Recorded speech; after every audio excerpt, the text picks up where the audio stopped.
Voici une vidéo qui vous explique et illustre le principe de test unitaire. Je vais le faire sur la base d'un projet que l'on a ici qui est construit sur le modèle MVC, modèle, vue, contrôleur, et je vais l'appliquer tout particulièrement au modèle. Lorsque l'on développe une application selon le modèle MVC, nous avons plusieurs éléments importants qui interviennent. Le problème, c'est qu'au moment de développer certaines fonctions bien précises, on a besoin du tout si on veut vraiment tout tester de bout en bout. Au début d'un projet, on n'a pas nécessairement ce besoin. Pire, on n'a pas les choses à disposition pour tout tester, ce qui peut prendre du temps avant de pouvoir commencer à créer du code productif. On va donc ici faire appel à des tests unitaires dans cet exemple pour tester simplement la partie modèle. Pour pouvoir vérifier que ce que l'on a écrit comme code au niveau modèle, sans avoir besoin du reste de l'infrastructure, nous allons créer un fichier qui n'a que pour but de tester le modèle, d'appeler les fonctions et de vérifier que le résultat retourné est bien celui qui est attendu. J'ai fait cela ici dans le dossier modèle. J'ai créé un dossier unit test dans lequel je vois un script PHP qui s'appelle test.example. On voit que ce fichier test.example ne fait que lire le modèle qu'il veut tester, faire appel à une des fonctions et afficher un résultat dans son output. Pour l'exécuter, on pourrait naturellement invoquer ce script à partir d'un navigateur, mais pour ce genre de travail, il est plus pratique de travailler à la ligne de commande. Je suis donc ici sur un terminal en ligne de commande, dans le répertoire qui contient mon test. Je vérifie que j'ai bien mon fichier test.example qui est là, et je n'ai plus qu'à l'exécuter, PHP, j'appelle l'interpréteur PHP en lui précisant que je veux exécuter un fichier, et ce fichier se nomme testexample.php. Voilà le résultat qui m'est rendu par le script. On est allé chercher des items, et on a fait le var_dump pour voir le contenu de la variable, et puis un echo. Alors je vais aller vérifier que c'est bien ce que j'attendais. Je vais prendre le drug model.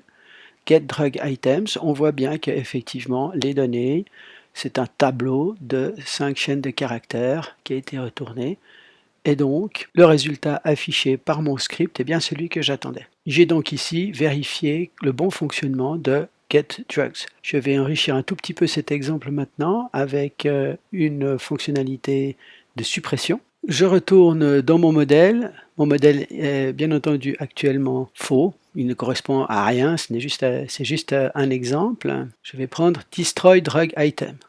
On voit qu'on a à la base items égale get drug items. To do, je vais le supprimer ici parce que je vais écrire ce code. Et ce code il va être extrêmement simple puisqu'il s'agit de supprimer dans items l'élément dont on m'a donné l'ID.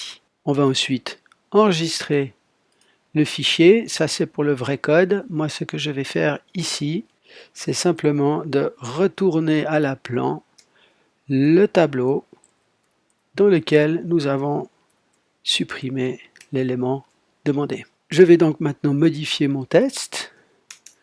Je vais commencer par mettre une petite marque visible, parce que c'est un deuxième test que je vais effectuer. Je vais dire que mes drugs, ce sont les données retournées par getDrugItems. Je vais ensuite appeler thisDrugItem numéro 3, stocker la chose dans un autre tableau. Et maintenant, si ma fonction destroy a bien fonctionné, une des choses que je peux vérifier, c'est que le nombre a diminué. Donc je vais faire un test, if, si le nombre d'éléments qu'il y a dans le tableau drugs est égal au nombre d'éléments qu'il y a dans le tableau new drugs plus 1, alors mon test a réussi, ma fonction est juste. Echo, test réussi. Notons au passage l'usage ici du /n et non pas d'une balise break, puisque le texte est affiché cette fois non pas dans un navigateur mais dans une console. Else, je sauve ceci et je le réexécute et je vois que mon test est réussi.